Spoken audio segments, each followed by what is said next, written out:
Bonjour et bienvenue dans votre série de vidéos sur comment investir dans l'immobilier. C'est toujours Nathan du blog Investir pour réussir.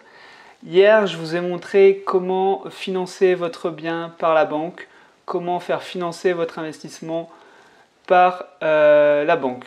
Donc, je rappelle rapidement ce qu'on a pu voir hier. Il faut avoir un profil financier clair, correct, c'est-à-dire éviter d'avoir des crédits à la consommation et montrer à la banque qu'on sait économiser, qu'on sait gérer notre argent. Donc il faut juste 3 bulletins de compte corrects, sans ces lignes négatives de crédit, sans ces lignes de aussi dépenses inutiles dans les boîtes de nuit ou autre chose.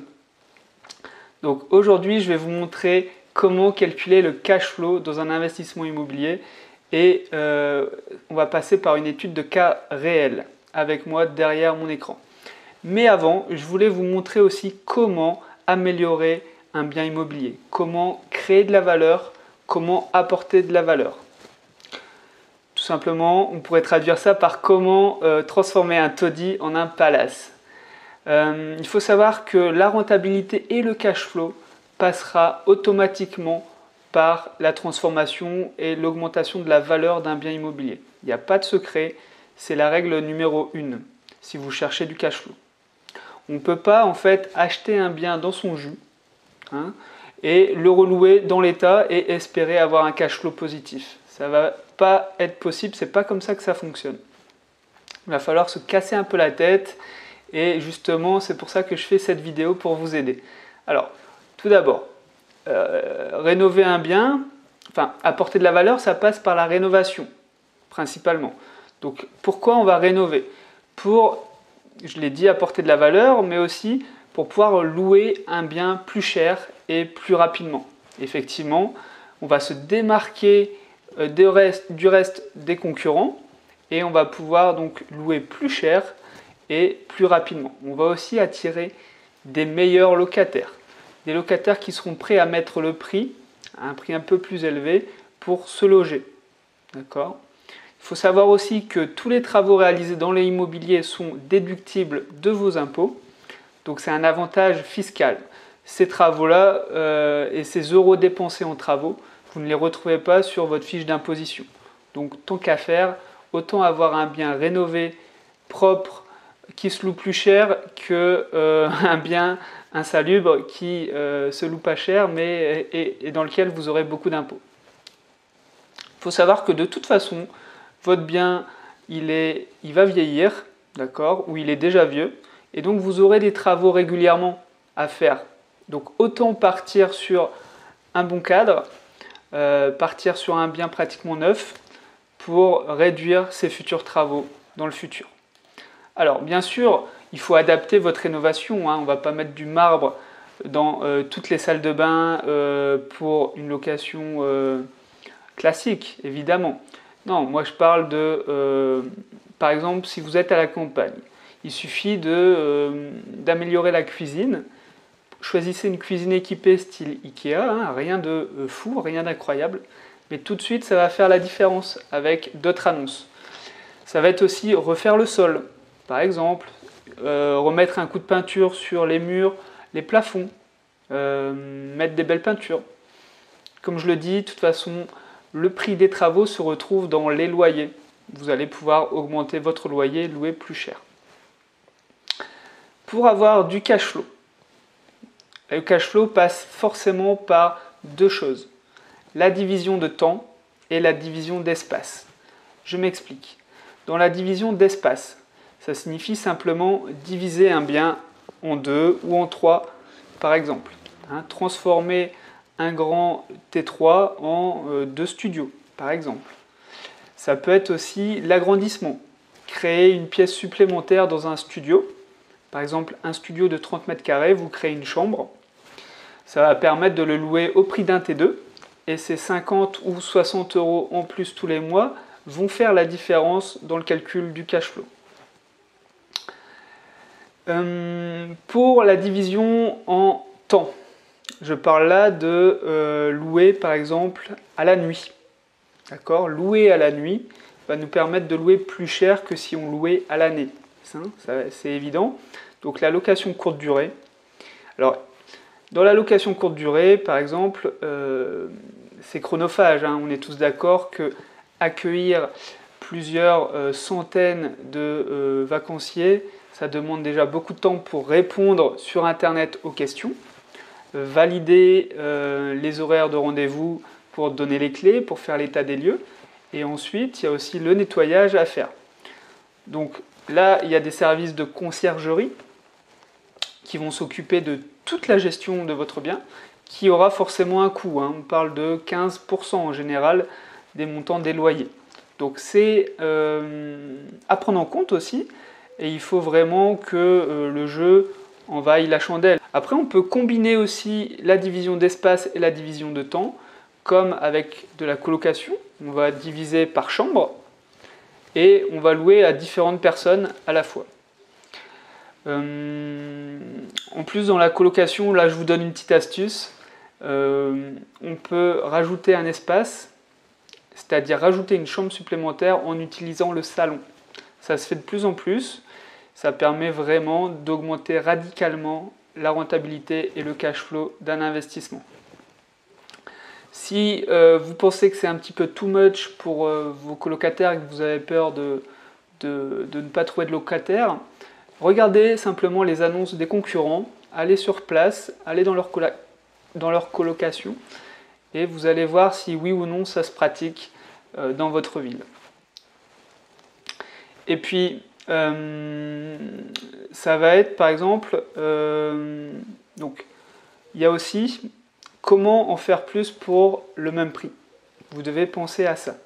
Comment en faire plus pour le même prix?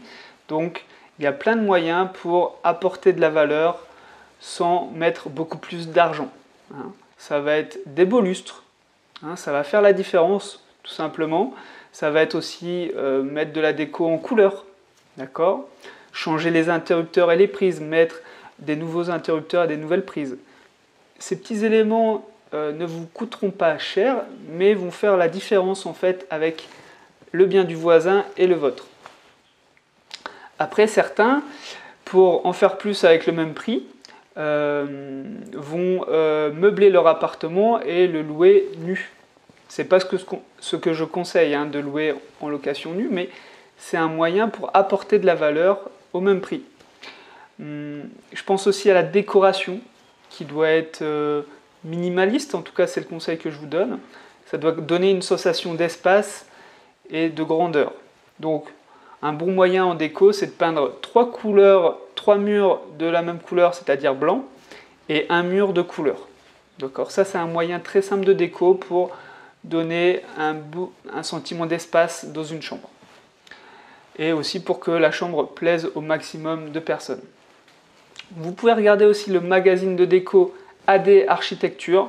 Vous trouverez des belles idées pour vos futurs investissements et vos futurs travaux. Comment en faire plus aussi avec le même prix? C'est prendre des photos par des professionnels.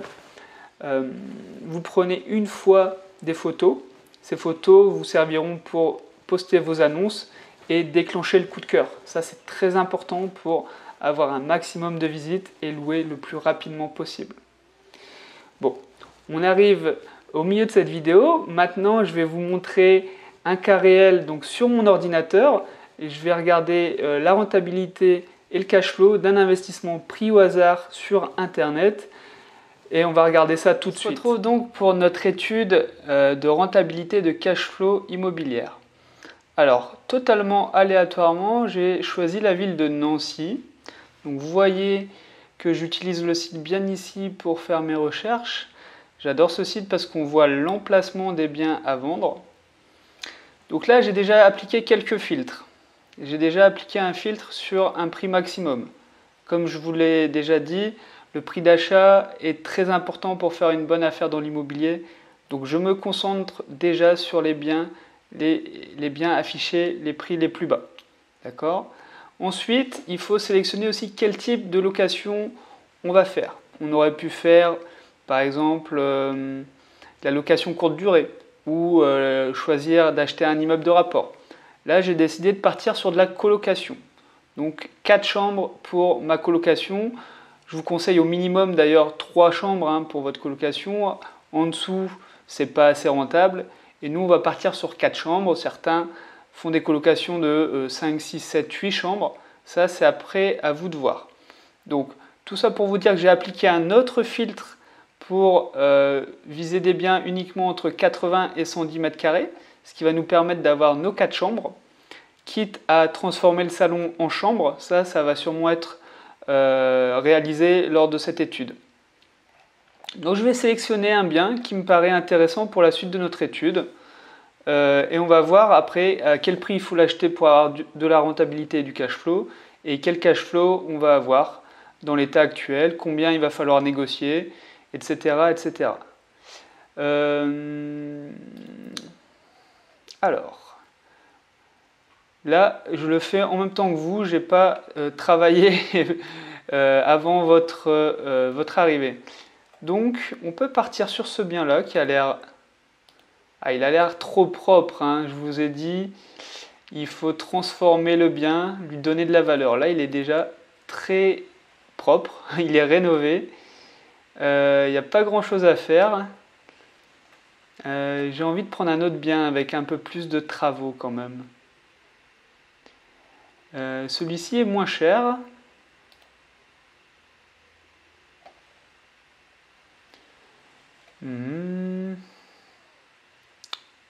Il est actuellement loué 850 €, mais à une famille. Nous, on va le transformer en colocation. D'accord, on a les charges de copropriété. La cuisine est plutôt propre. On a que 3 chambres. On n'a que 3 chambres? Non, que 2 chambres? D'accord, on a 2 chambres. Bah, ça va être un bon exercice. On va essayer de créer donc 4 chambres dans cet appartement. Ça va être un bon exercice, on va voir plusieurs choses.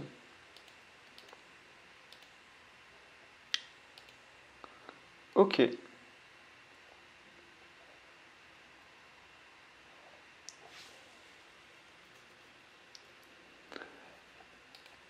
Ok, ben on va partir tout de suite sur mon calculateur de rentabilité. On va noter les informations. Donc, le prix d'achat affiché à 119 000 €. Pour le moment, je ne parle même pas de négociation. 89 mètres carrés, c'est bien, ça va nous laisser la place pour aussi faire 2 salles de bain. Hein, c'est pour le confort de nos colocataires. Toujours en apporter un peu plus pour le même prix pour les colocataires. Apporter un service supplémentaire, de la qualité supplémentaire à notre investissement, à notre colocation. Alors, la grosse partie à estimer, ça va être le montant des travaux. Donc, il va falloir faire passer au moins 2 artisans pour avoir 2 devis différents. Ça, c'est très important.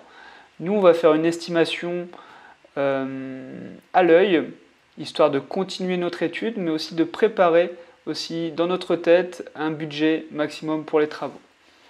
Donc, la cuisine, je ne vais pas y toucher. Elle a l'air vraiment sympa, propre, cuisine équipée. La salle de bain actuelle aussi. D'accord, donc il va falloir créer une salle de bain supplémentaire et 2 chambres supplémentaires. Donc là, clairement, on voit que le séjour, il va falloir essayer de le transformer pour faire 2 chambres. D'accord. Après, ça peut être transformé aussi l'entrée pour en faire une salle de bain supplémentaire ou une partie d'une chambre. Tout ça, bien sûr, faut se rendre sur place. Hein. Certains biens ne sont pas aménageables pour 4 chambres, d'autres biens oui. Hein. C'est pour ça qu'il faut faire des visites, il faut se déplacer, se rendre compte par soi-même. Je ne dis pas que c'est possible, on va partir dans le cas où c'est possible, mais on va devoir donc créer 2 chambres et une salle de bain. Donc, comme estimation, j'aime bien vous donner 300 € du mètre carré pour des petits travaux et 500 € du mètre carré pour des plus grands travaux. Autant vous dire qu'une nouvelle cuisine, une nouvelle salle de bain, ça va vous coûter dans les 4 000 €. La création de 2 chambres, c'est pas ce qui coûte le plus cher. On devrait être aux alentours des 10 000 € en tout. Par contre, il y aura peut-être une rénovation, refaire les peintures, refaire les sols.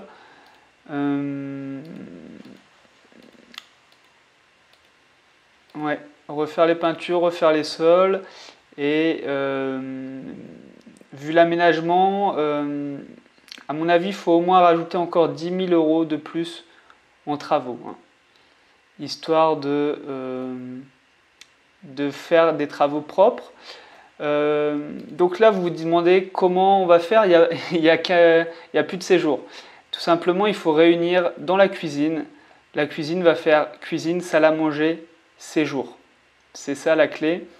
Si vous avez peur que ça ne fonctionne pas chez vous, je le dis, regardez les offres concurrentes et regardez comment ils font dans les colocations, hein. Là, je prends le cas pour une colocation. Ok, donc on va partir sur 20 000 € de travaux, bien sûr à confirmer par 2 artisans, hein, 2 devis, c'est important de savoir où vous allez. Les frais de notaire sont estimés automatiquement dans mon calculateur. Les frais bancaires, ça va être les frais facturés par la banque pour chaque dossier de prêt. Donc essayez de les négocier à 0 €. Moi, je les ai quand même budgétisés à 500 €. Il ne faut pas oublier la valeur du mobilier également, hein. On va louer une colocation, on va louer en meublé. C'est ce que je vous conseille aussi au niveau fiscal. Donc pour une chambre, on va avoir un lit, un matelas, un bureau, un dressing, une lampe, une chaise. Et pour le reste de la maison, ça va être de l'électroménager et les salles de bain, peut-être des meubles dans les couloirs, mais pas grand-chose. Donc comptez 1 500 € par chambre et 2 000 € pour le reste de la maison. Il y a la salle à manger quand même, hein, les chaises, les tables. Donc pour 8 000 €, ça devrait être suffisant pour la valeur du mobilier. Au niveau du financement, comme je vous l'ai dit, il faut profiter de l'effet de levier dans l'investissement immobilier, c'est-à-dire utiliser l'argent de la banque. Donc on met 0 € en apport personnel, on emprunte la totalité. Si vous obtenez un taux de 2%, alors n'espérez pas le meilleur taux, hein, je vous l'ai dit, on va emprunter la totalité du projet plus les frais de notaire plus le coût des travaux. Donc c'est beaucoup plus risqué pour la banque et c'est normal qu'il vous propose ou qu'il vous oblige à un taux supérieur à ce qu'on peut voir sur différents sites internet. On va partir sur une durée de 20 ans, c'est ce que je vous conseille quand même pour de l'investissement immobilier. Et puis l'assurance du crédit, on va partir sur une assurance à 0,10%. On a donc des mensualités de 804 € par mois. Ensuite, moi dans mon calculateur, je prends, il y a une partie fiscalité qu'on va zapper dans cette vidéo parce que ça dépend de chacun et de votre tranche marginale d'imposition. Au niveau des recettes locatives, il faut savoir combien on va pouvoir louer notre colocation à Nancy. Donc ça, il faut regarder les offres de colocation tout simplement à Nancy pour connaître le prix pratiqué. Alors je vais passer sur Le Bon Coin. Pourquoi ? Parce qu'ils ont un petit critère de recherche colocation qui est très pratique. Hop, à Nancy. Ça vous donne aussi une idée du marché locatif. Vous voyez, il y a 158 résultats. Donc ça veut dire qu'il y a des concurrents et c'est plutôt une bonne chose en fait. Ça signifie qu'il y a un marché locatif. On va regarder rapidement les prix pratiqués et savoir s'ils n'ont pas oublié les charges également, hein, à l'intérieur des prix annoncés. Donc ici on est sur 400 €.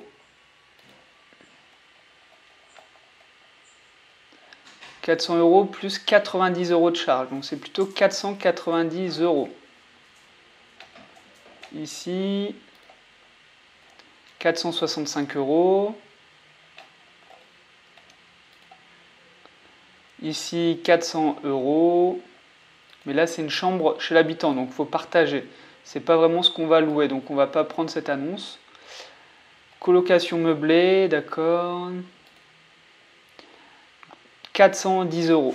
Je vais un petit peu plus vite, donc 430 €. Je vais un peu vite, hein, j'ai l'habitude de regarder. Donc on a 3 biens, 430 €, 465 et 490 €.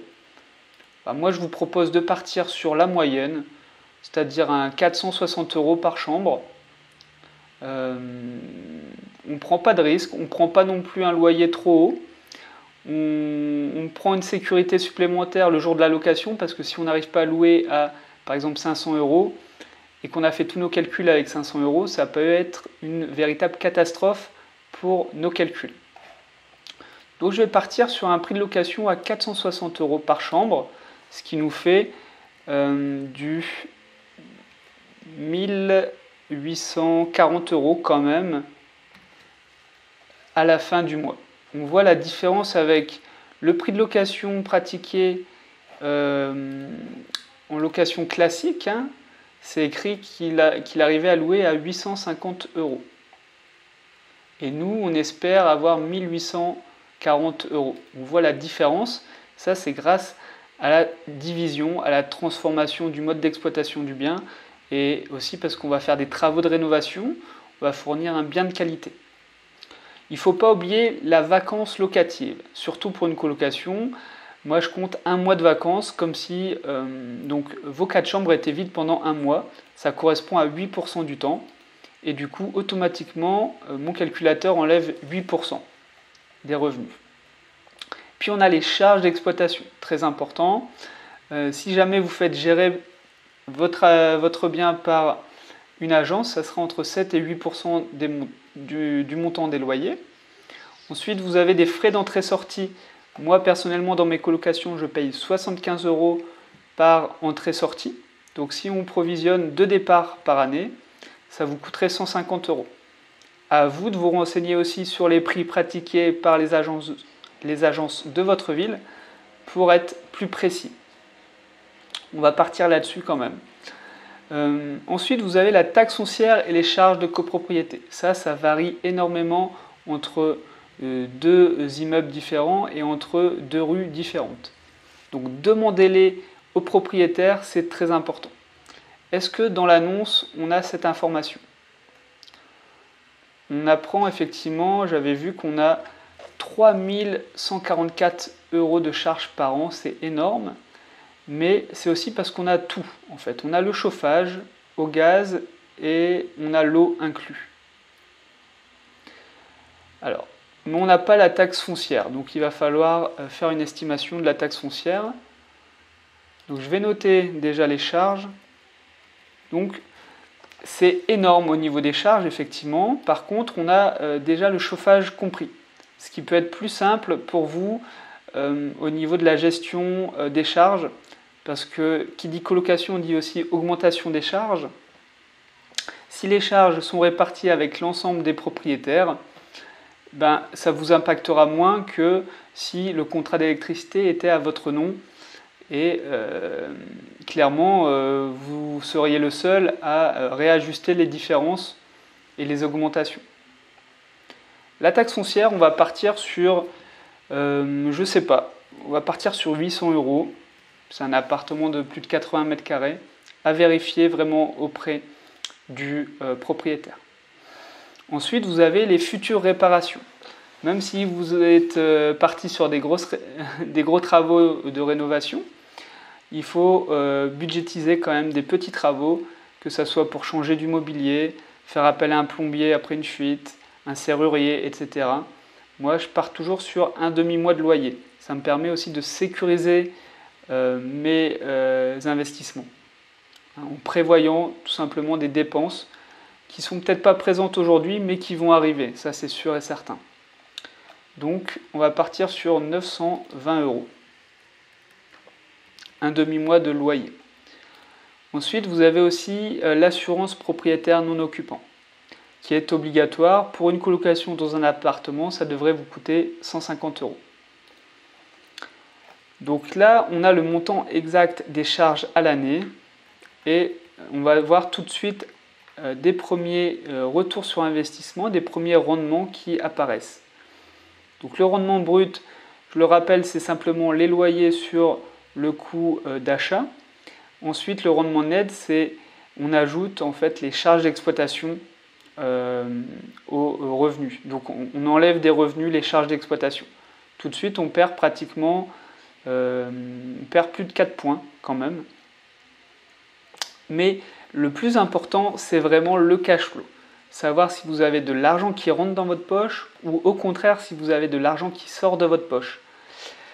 Si vous avez de l'argent qui sort de votre poche, ça veut dire que vous prenez de l'argent de votre salaire pour combler le crédit immobilier ou payer les charges d'exploitation. Donc le cash flow, il est juste en dessous et il est excellent malgré tout.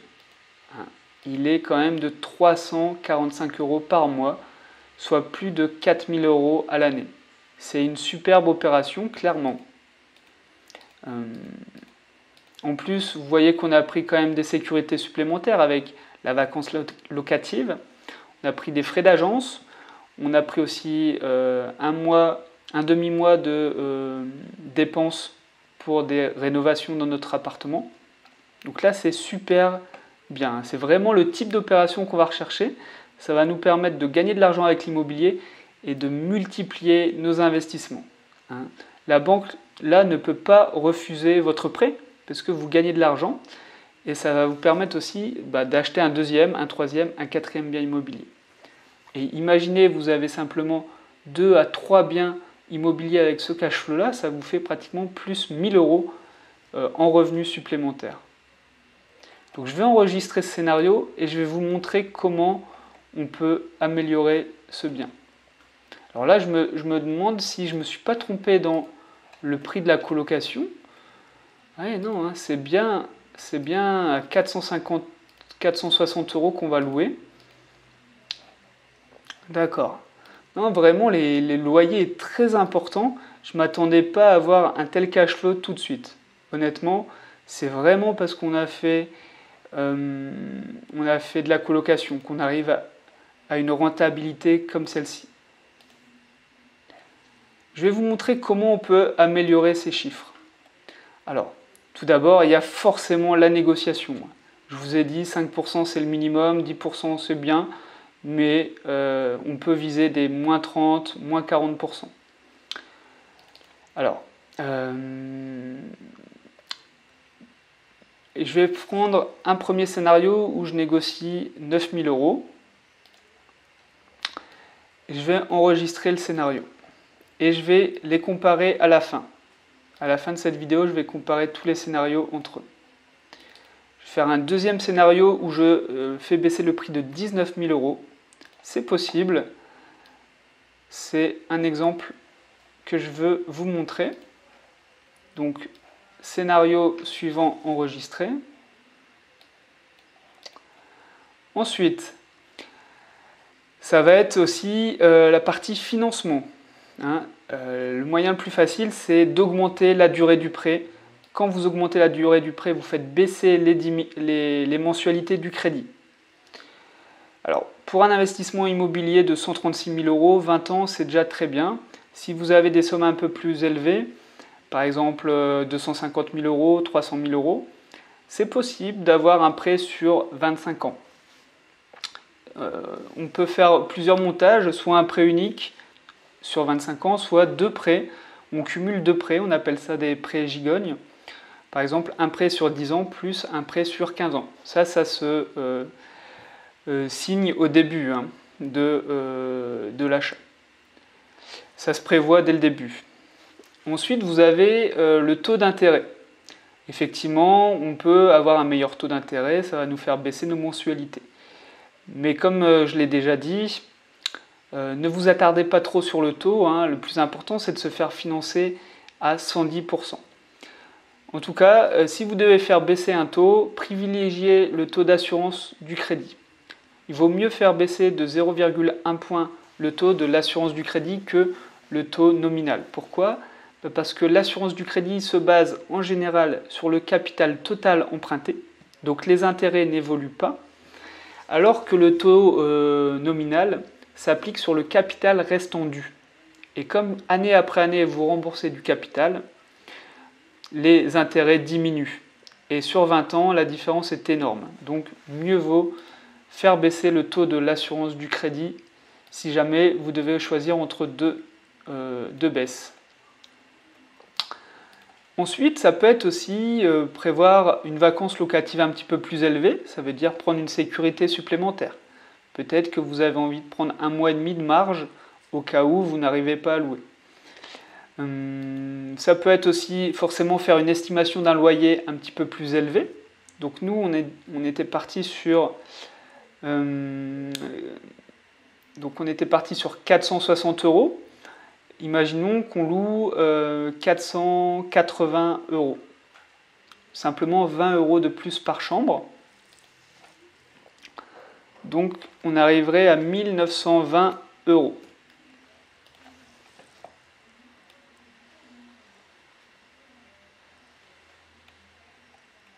Je vais enregistrer ce scénario avec un loyer à 480 euros. On va voir la différence. Ensuite, ça sera les charges d'exploitation. Alors, on pourrait bien sûr ne pas faire gérer notre bien, s'en occuper soi-même. Mais s'en occuper soi-même, ça demande du temps. Ça demande aussi quelques compétences. Donc, pourquoi pas imaginer le gérer soi-même, mais on ne sait jamais ce qui peut se passer dans le futur. Peut-être que dans 5-6 ans, vous en aurez marre de passer des week-ends à faire des entrées-sorties ou à faire passer des artisans à 18h, 19h du soir après votre travail. Donc je vous conseille quand même de faire un scénario avec les frais d'agence.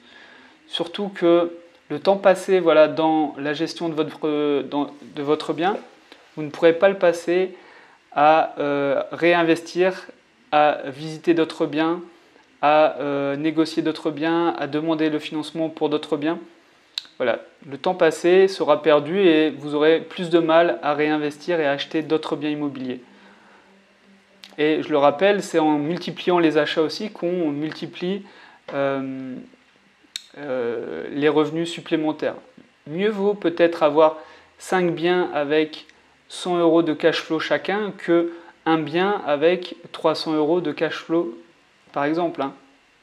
C'est clair et net, pas besoin d'être un génie. Bon. Cependant, si vous voulez vraiment vous en occuper par vous-même, je peux faire un scénario avec 0% de frais d'agence. Ça peut être utile au début. C'est ce que j'ai fait au début pour apprendre le métier aussi de gestionnaire de biens immobiliers, pour me rendre compte des questions posées par les locataires, pour me rendre compte du temps passé aussi. Donc pourquoi pas au début. Et je vais vous faire un autre scénario également. Je vais remettre les frais d'agence. Et je vais imaginer que ce bien a moins de charges de copropriété, qu'il est à 1500 euros de charges de copropriété au lieu de 3000. Tout de suite, vous allez voir la différence. Donc, dans ce scénario, ça sera avec agence, mais moins 1500 euros de charges. Et je vais pouvoir comparer l'ensemble des scénarios entre eux grâce à mon bouton magique. Donc qu'est-ce qu'on a ? On a toutes les informations pour chaque scénario qu'on retrouve à droite de l'écran. Nous, on va se concentrer sur le cash flow. Comme je l'ai dit, c'est le plus important. On a aussi les rentabilités. Mais on va se concentrer sur le cash flow parce que c'est vraiment, comme je le dis, le plus important, savoir si vous gagnez de l'argent ou pas dans l'immobilier avec votre investissement. Donc, clairement, déjà le premier scénario est exceptionnel. C'est très rare d'avoir un cash flow comme ça de base. Ensuite, si on négocie 9000 euros, on passe de 345 euros à 395 euros.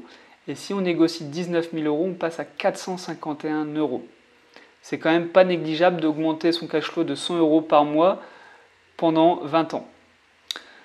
Si on augmente le loyer, donc si tout se passe bien, on arrive à louer à 480 euros au lieu de 460 euros, et ben on passe de 451 euros à 519 euros. Puis, si on loue sans agence, le cash flow s'envole littéralement, hein. On est à 519 euros, on passe à 637 euros. C'est quand même énorme. Et le dernier scénario, on loue avec une agence, mais on a des charges de copropriété inférieures de 1500 euros par rapport à ce qu'on avait dans l'étude et les scénarios précédents. Donc on se retrouve à peu près au même niveau. Voilà. On se rend bien compte qu'en fait il y a 4 moyens pour faire baisser quatre moyens pour avoir du cash flow dans l'immobilier.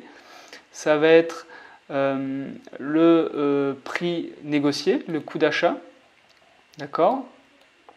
Ça va être le coût d'achat, les frais d'acquisition, essayer de faire baisser ce prix-là au maximum. Ensuite, ça va être la partie financement. Hein, prendre sur la durée la plus longue possible avec les taux les plus intéressants. Ensuite, ça va être augmenter forcément le loyer. Ça, c'est le moyen auquel on pense le plus facilement et le plus rapidement. Mais comme je l'ai dit, on n'augmente pas le loyer par magie, hein. Il faut proposer un service de qualité. C'est pour ça qu'on fait des travaux. Et ensuite, ça va être réduire les charges. Ça va être un petit peu plus difficile à faire baisser. Surtout pour des charges de copropriété, on n'a pas la possibilité de les faire baisser. Ce qu'on peut faire, c'est potentiellement faire baisser notre assurance propriétaire non occupant ou la négocier à la baisse et négocier aussi des frais d'agence ou ne pas appliquer de frais d'agence. Bon, on arrive à la fin de cette vidéo, un pur exemple sur une colocation à Nancy. On a vu ensemble que réellement ça pouvait être très très rentable d'avoir du cash flow et c'est simplement parce qu'on a transformé le mode d'habitation du bien. Bon, on se retrouve tout de suite en physique pour la conclusion de cette vidéo. Allez, à tout à l'heure. Bon, on se retrouve à la fin de cette étude. J'espère que vous avez appris énormément de choses sur le calcul de la rentabilité, mais surtout du cash flow, hein. Je le répète, le cash flow, c'est quand même le plus important. C'est savoir si vous gagnez de l'argent dans l'immobilier ou si vous en perdez tous les mois. D'accord ? Bon, on arrive au bout de cette série de 4 vidéos. En fait, non, c'est pas terminé encore pour le moment. J'ai une surprise pour vous. Donc, demain, vous recevrez ma dernière vidéo. Je ne vous donne pas le thème de cette vidéo parce que c'est une surprise. Et je vous dis à demain.